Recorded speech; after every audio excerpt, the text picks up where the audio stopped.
Asarut. But yeah, so like basically various topics that you know, I think you guys might be interested in. I'm gonna bring to the channel to see, get y'all's input. You know, if I've got something that like I need an opinion on. You guys have been actually super helpful regarding lots of motorcycle related stuff. Like hell, even that video where I'm talking about the Christmas tree. Like, you know, what do you guys think? Should I go real or fake?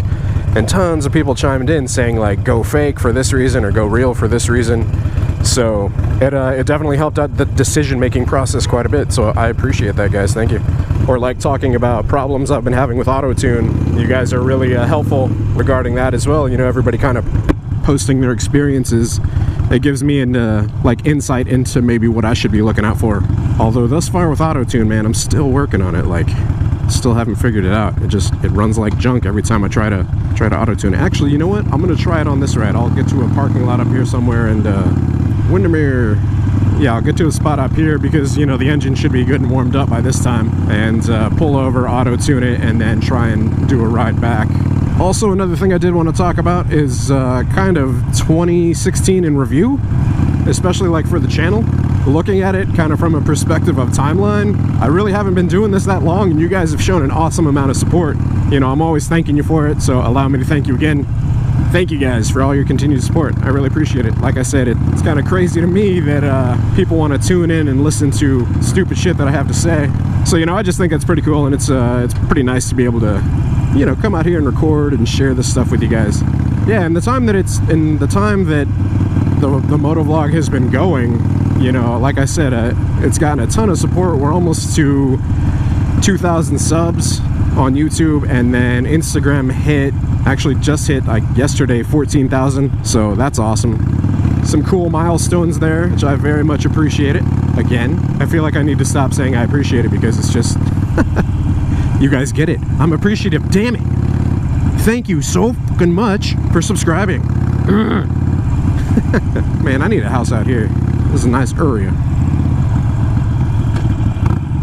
You know, like that one right there, 2-car garage, nice and spacious on the inside. So yeah, the channel's done great. Like I said, coming up on 2,000, all thanks to you guys. I will take this opportunity to say, if you're watching and you haven't subscribed already, look at all these other smart people and look at the fact that they're subscribing. So you might as well go ahead and subscribe and, you know, be part of this cool club. You'll be a Blockhead. Couple goals for 2017. I do once again want to start up, you know, like some t-shirts, maybe some key tags, stickers, pretty traditional stuff. I'm definitely gonna go. I get asked a ton, like what my setup is in regards to recording, so I do need to do like a MotoVlog setup / like helmet review for you guys, because the quality, everybody always comments on the quality of both the audio and the video, so yeah, that's a good thing. I will say, just to kind of give you guys a quick rundown of that, I use a GoPro Hero 4 Silver Edition, and I use like a Sony lapel mic. Pretty standard MotoVlog setup, but the way I've got mine set up, like I've got the mic in the chin, right behind a chin curtain, and behind my beard, so it kind of helps to deaden the wind noise and all that. I'm not speaking directly on it, but we'll go over that in a MotoVlog setup video. And then processing, basically I record in 60 frames per second at 1080p, you know, 1920 by 1080, so high def. And the software I use is Adobe Premiere, which is it's a professional grade video editing.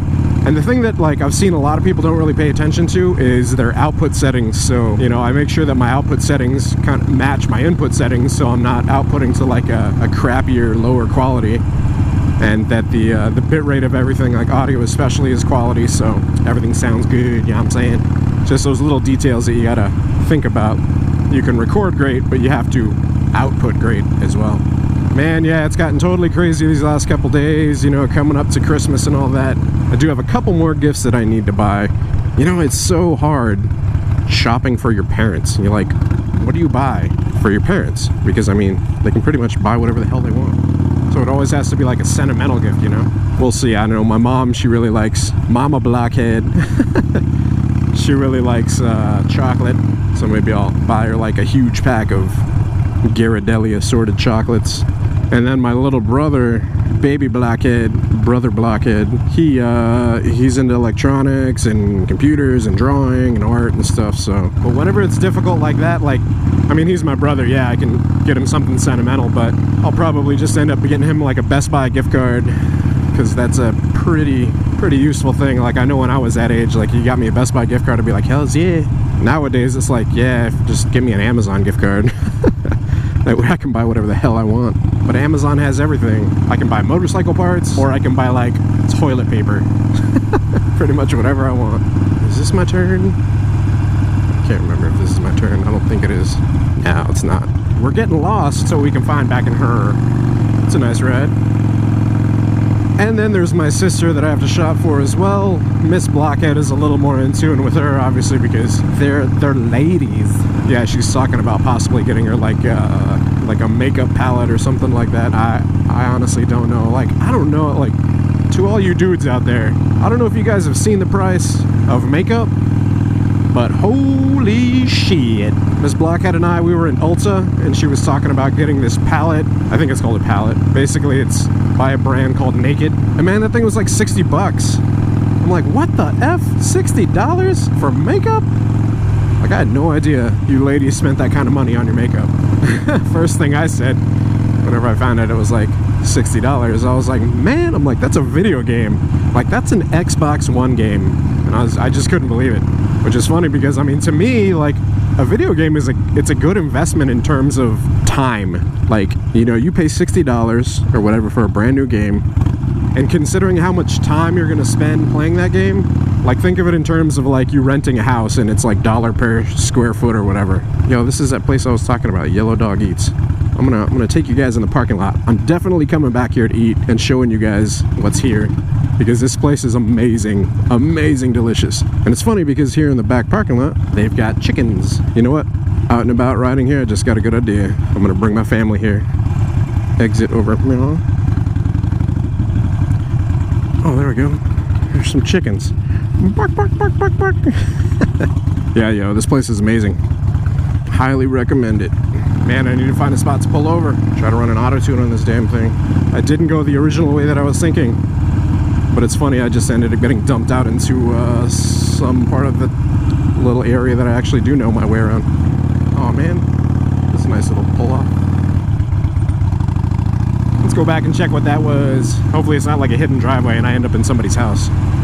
That would be weird. Yeah, I'm thinking this is a street for people's houses. But it's a cool street. Video surveillance. Oh, fuck.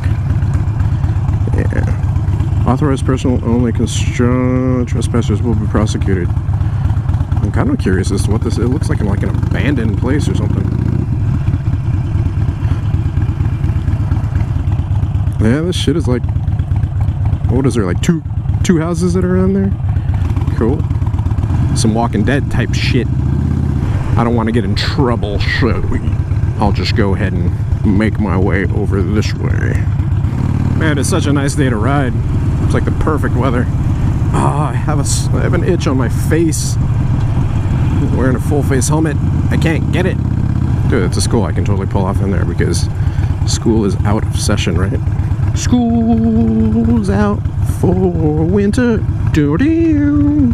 All right, let's try and run this AutoTune real quick, see what happens. Alright, so those of you not familiar with the AutoTune process, basically you're going to be using Vance Hines FP3 software. Basically it's an app on your phone. What you're going to need to do is you're going to need to turn the bike on. This is a thing that I had to kind of figure out in the beginning because it wasn't connecting properly, but you have to have the run switch on as well.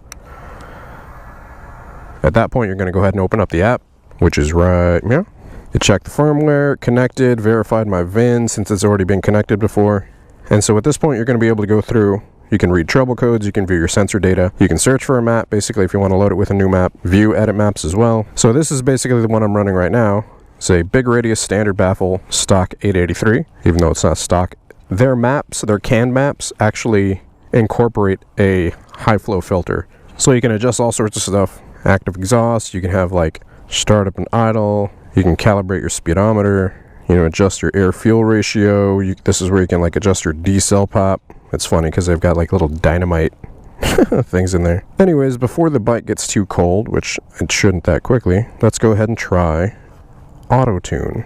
So it's going to ask you to basically select a base map. So this is my stock map, and these are two maps that I've loaded with the big radius exhaust and the standard baffles. So The one I'm currently running is this one. Thus far, I know that the bike runs well on that map. So let's go ahead and select that one. Instead of doing advanced or anything like that, I'm just going to go to quick setup, and it does it all for me. It's going to say AutoTune, please wait. It's connected through Bluetooth. All right, so it says ready to flash. Flashing new map to bike. You can usually hear it. Yep, at this point it says please turn bike off for 30 seconds. What I do is I just turn the key off. I don't actually turn this off. It'll lose the connection and it'll automatically start a timer. See, it says lost connection and it says waiting for 30 seconds. So it'll automatically start a timer, basically counting to 30 seconds for you. So it says map transfer. So at this point, whenever it restarts, it's going to basically have already flashed the bike, and it's going to say transfer completed, and it says like share. So turn bike on, Bluetooth will reconnect, bike on, run switch is already on, waiting for the connection. All right, map transferred, and it says to share it. Am I going to share it? No. So I just hit done. So basically, AutoTune is currently on. So when I go back to this, it says turn off AutoTune or apply learn values. See, this is the thing. It says engine too cold. Cells learn 0. So whenever you basically ride, like it starts out white. As it learns each cell based on your RPM and your throttle position, it'll populate like yellow. And then when it learns it all the way, it's supposed to populate like green. Now this is based off of their canned map. So anytime I've done this, whenever it's like cold, it won't start up correctly. Now I've been riding the bike for a little bit, so let's try and go ahead and start it up and see what it does.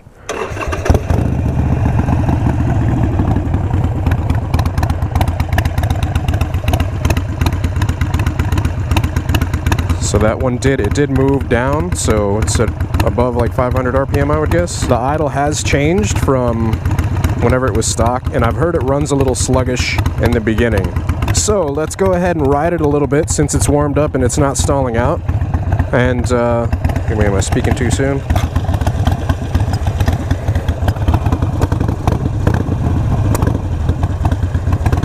Let's take it around the parking lot to see what happens.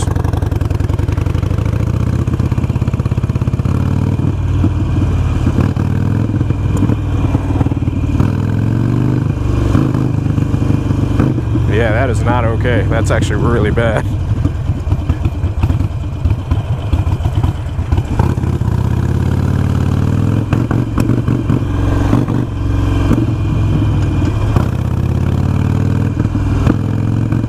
That's horrible, man. So I tried to get on the throttle and there's just, look at that, there's nothing there.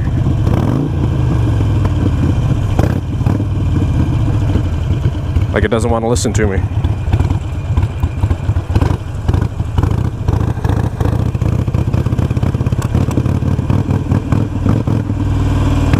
Nah, man. Hell with that. See?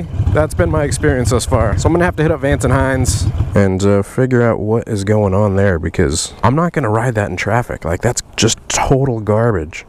Back to AutoTune. We're gonna turn off AutoTune. Flashing new map to bike. We'll basically do the process that we just went through, except we're gonna flash back the map that it was just using. The Vance Hines canned map. I've actually never had it run that bad. That's probably the worst. Definitely gonna have to hit up Vance Hines about that. It's pretty terrible. I saw it. Alright, waiting for Bluetooth. It's been 30 seconds. Turn this back on. Should say flash new map. Done. Let's see which map it is. Yep. So Vance Hines can map, big radius, standard baffle, stock. So with this, let's see how it runs.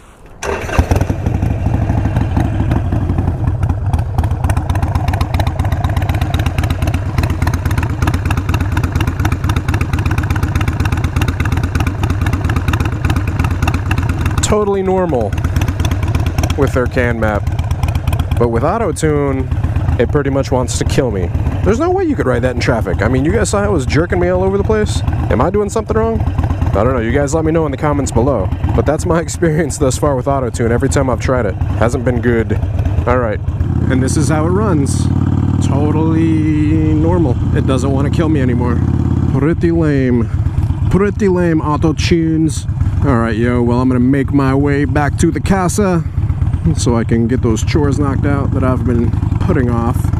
I'm getting a little low on battery as well, so I'm probably just gonna go ahead and end it there. So yeah, thanks again for riding along with me, guys. If I don't throw up another upload before the holidays, which, you know, based on the schedule coming up, I probably won't, but we'll see. I hope you guys have a great holiday. Merry Christmas, Happy Kwanzaa, or Merry whatever the heck you celebrate. And hope you guys get lots of awesome gifts, lots of motorcycle parts. And like I was saying earlier, you guys be sure to comment, post up, let me know your thoughts on content in the comment section. Next year, like I was saying, definitely going to be getting stickers made, t-shirts and all that stuff. We'll have a couple giveaways. Thanks once again for riding along. As always, you guys ride safe out there, stay vigilant, and I will catch y'all later. Deuces. Oh, back to the traffic. FML.